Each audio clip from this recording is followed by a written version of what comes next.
Once in a bustling city, there was a famous life coach named Mr. Anderson. Known for his unconventional teaching methods, he was often invited to corporate seminars and universities to inspire people about success and life balance.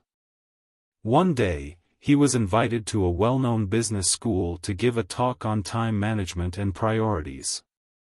The auditorium was packed with young professionals and students eager to learn his secrets. When he walked onto the stage, he carried a large transparent glass jar and placed it on the table. Then, he took out a bag of large rocks and began placing them inside the jar one by one until no more could fit. He looked at the audience and asked, "Is the jar full?" Many in the audience responded, "Yes." Mr. Anderson smiled and took out a bag of small pebbles. He poured them into the jar, shaking it gently so the pebbles filled the gaps between the large rocks. Again, he asked, "Is the jar full now?" Some people hesitated, but most replied, "Yes." Next, he reached under the table and brought out a container of sand. He poured it into the jar, and the sand flowed around the rocks and pebbles, filling all the remaining spaces. "Now, is the jar full?" he asked. The audience laughed and responded, "Probably not."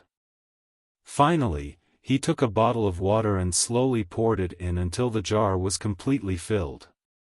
Then, he turned to the audience and said, "This jar represents your life. The big rocks are the most important things: your family, health, and dreams. If you fill your life with small things first, like the pebbles and sand, you will have no room for what truly matters." A student raised her hand and asked, "What about the water?"